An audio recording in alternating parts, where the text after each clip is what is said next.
Hi friends, ఎలా ఉన్నారు? ఈరోజు కాలీఫ్లవర్ కర్రీ ఫ్రై ఎలా చేసుకోవాలో నేను ఎక్స్ప్లెయిన్ చేస్తానని. చాలా సింపుల్గా, చాలా టేస్టీగా ఉంటుంది. ఒకసారి మీ ఇంట్లో ట్రై చేసుకొని నాకు కమెంట్ చేయండి. సో మనం ఒక ముగ్గురు పెట్టుకొని అందులో కొంచెం ఆయిల్, జీలకర్ర, ఆవాలు వేసుకోవాలండి. వేసుకున్న తర్వాత కొంచెం శనగపప్పు వేసుకోవాలి. కొంచెం శనగపప్పు వేసుకున్న తర్వాత ఎండుమిర్చి అండ్ కరివేపాకు వేసి కొంచెం మంచిగా తిప్పుకోవాలండి. కొంచెం అవి కొంచెం ఫ్రై అయ్యాక అందులో కొంచెం ఒక ఆనియన్ సరిపోతుందండి. ఒక ఆనియన్ కట్ చేసుకొని వేసుకోవాలి. కొంచెం ఆనియన్ కట్ చేసి వేసుకున్న తర్వాత కొంచెం అవి ఫ్రై అయ్యాక కొంచెం సాల్ట్ అండ్ కొంచెం పసుపు వేసి మంచిగా ఫ్రై అయినివ్వాలండి. కొంచెం మంచిగా ఫ్రై అయిన తర్వాత మనం కొంచెం అల్లం వెల్లుల్లి పేస్ట్ అనేది యాడ్ చేయాలి. అల్లం వెల్లుల్లి పేస్ట్ కూడా వాసన పోయే విధంగా మంచిగా ఫ్రై అయిన తర్వాత ఒక టమాటా చాలండి.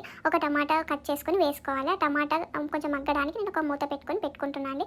అంతలోపల ఇంకొక బౌల్ తీసుకొని అందులో కొంచెం సాల్ట్, పసుపు వేసి మరగనివ్వాలి. మరగనిచ్చిన తర్వాత మనం కొంచెం కాలీఫ్లవర్ కట్ చేసుకొని అవి కొంచెం కడిగినవి ఇందులో వేసి కొంచెం సేపు 80% ఉడికేటట్టు మీరు ఉడకనివ్వాలి. ఉడకనిచ్చిన తర్వాత ఒక దాంట్లోకి ఫిల్టర్ చేసుకుంటే 80% ఉడకాలి. ఉడికిన దానిని మనం ఈ కళాయిలో తీసుకొని మంచిగా తిప్పాలండి.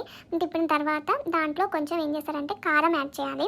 కొంచెం కారము, కొంచెం ధనియా పౌడర్ కూడా మంచి ఫ్లేవర్ బాగుంటుంది. అందుకని చెప్పేసి నేను ధనియా పౌడర్ కూడా వేసాను, టేస్ట్ బాగుంటుందని చెప్పేసి. ఆ ధనియా పౌడర్ తర్వాత మనం దించేసే ముందు గరం మసాలా ఒక 5 మినిట్స్ 2 మినిట్స్ ముందు గరం మసాలా కూడా యాడ్ చేసుకొని మంచిగా ఒక 5 నిమిషాలు మంచిగా ఫ్రై ఇవ్వాలండి. ఫ్రై అయినాక ఒక బౌల్లోకి తీసుకొని టేస్టీగా బాగుంటుంది. లైక్ చేయండి.